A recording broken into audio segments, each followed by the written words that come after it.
Hey guys, everything new under the sun. Well, I've got a couple of interesting articles, some Israel/Middle East updates. We're going to talk about them. I'm going to show you the articles.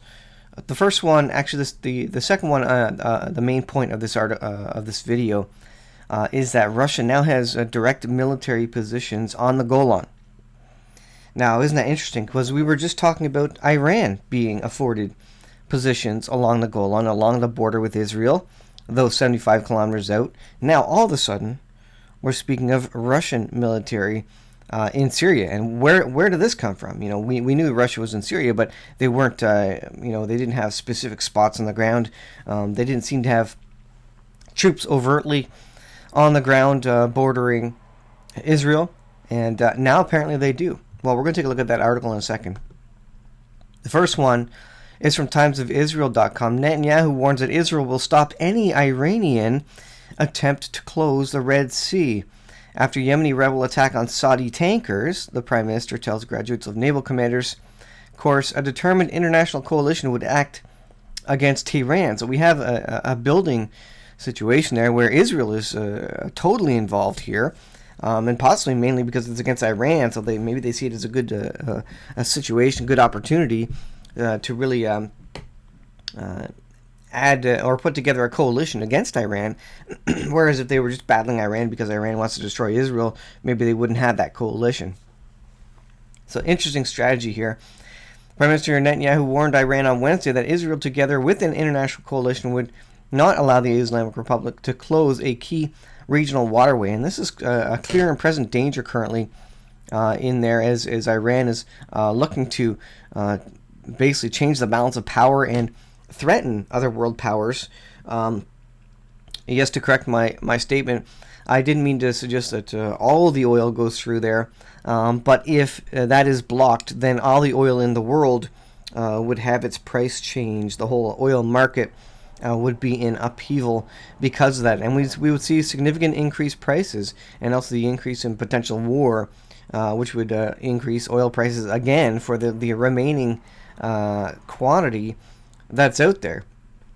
So it's an interesting situation, and interesting that Israel is directly involved here as opposed to just kind of staying back. They seem to be leading the coalition, encouraging a coalition against Israel. Well, now we have a news article, and this is from, let me go ahead and pull this up here. This is about Russia being on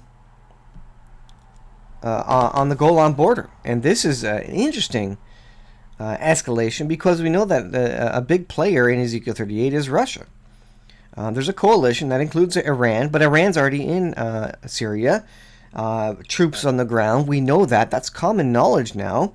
If you talked about this 10 years ago, you'd be like, what are you talking about? Russia and Iran are nowhere near having real military on the ground in Syria. Well, now they absolutely are. Now we have the big player in terms of Ezekiel 38 in Syria. Russia's 8 military Golan positions problematic for Israeli security. Hezbollah creeps ever closer. So they're getting closer.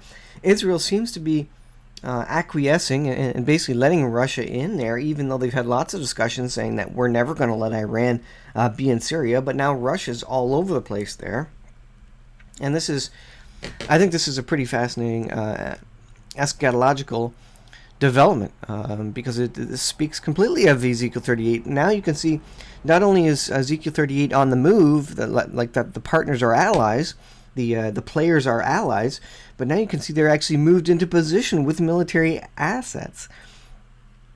Russia's decision to set up 8 military positions along the Syrian-Israeli Golan border will impede rather than help consolidate security on Israel's northern front. Northern front. Where does the player in Ezekiel 38 come from? From the far north.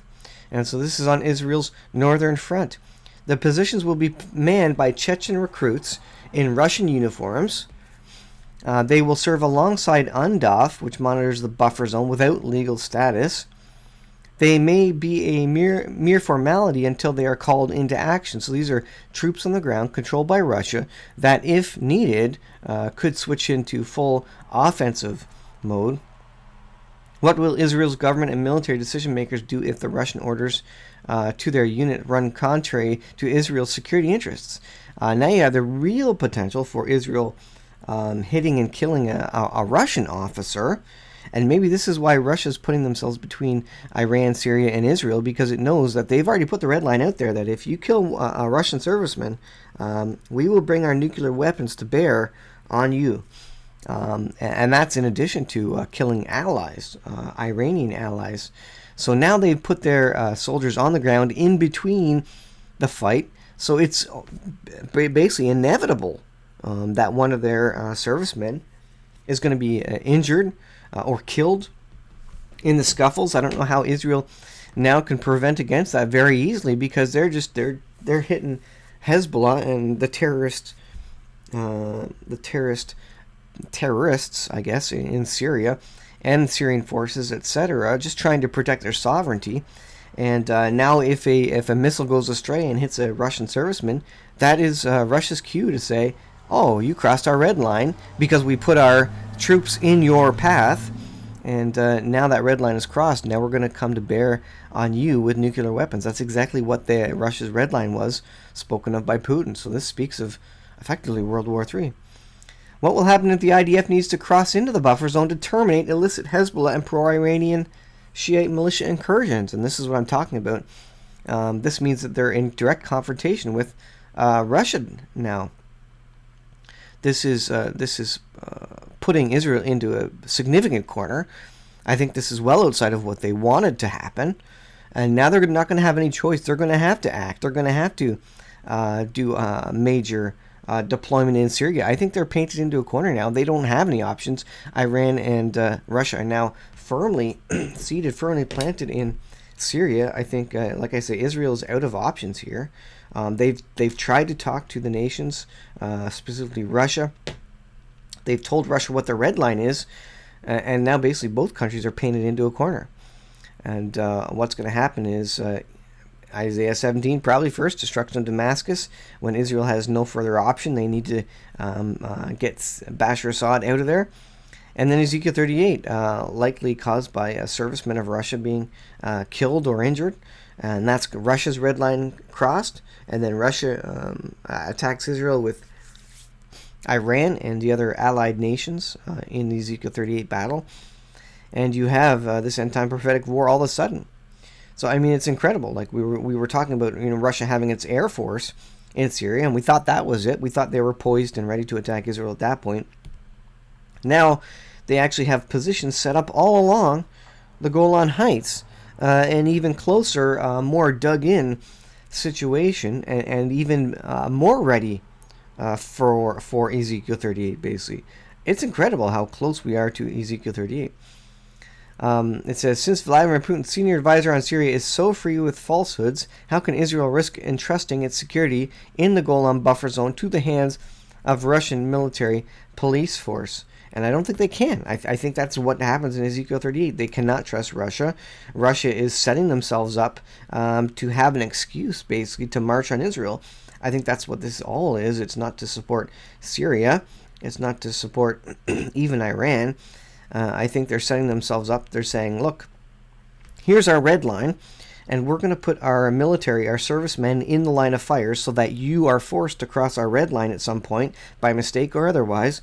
And then we have the permission, because we put that red line out there, we have the permission then to attack, to take spoil, to invade, to launch this massive military attack against Israel in the land of unwalled villages. I think, like I say, this is Ezekiel 38. If Ezekiel 38 has all the allied nations lined up ready for battle, how close are we to Isaiah 17, which likely happens before Ezekiel 38? How close are we to the return of the Lord and all the other prophetic eventualities? I think it's a pretty fascinating situation, guys. Something we're watching, as well as the situation in the Red Sea with the oil blockade potentially occurring.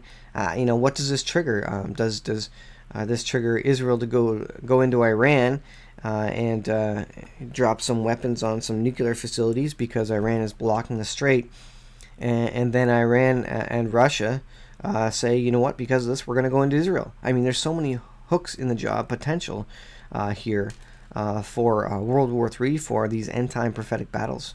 Guys, we're in the last days. Do you know Jesus Christ as your Lord and Savior? Because he's coming back very soon. I think we're less than 7 years away from the second coming of the Lord.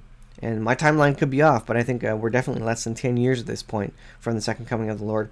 And likely even less than 3 years away from the Antichrist, revealing himself, coming to power, implementing a mark of the beast system. That all happens after an economic collapse, I believe. I believe the economic collapse is the thing that pushes the whole world over the edge, catapults us into end-time Bible prophecy. And I think the economic collapse is really kind of the next thing on the prophetic stage to play itself out. We're looking, we're getting very close to that, I think, with the current news these days. The trouble on the markets. We're heading into the fall period, the September-October period, which is always an unstable time for the markets. So it's something to be aware of, something to be prepared for. Ultimately, we're all going to die. Each one of us is going to die, and that's the first death. And you don't want to be involved in the second death, which is going to hell and being apart from God for eternity. You want to make sure you know Jesus Christ as your Lord and Savior, so you can live eternally with Him in heaven, and not live eternally apart from Him, which is called hell, because you are living apart from Him in darkness. Thanks for watching, guys. We'll see you in the next video.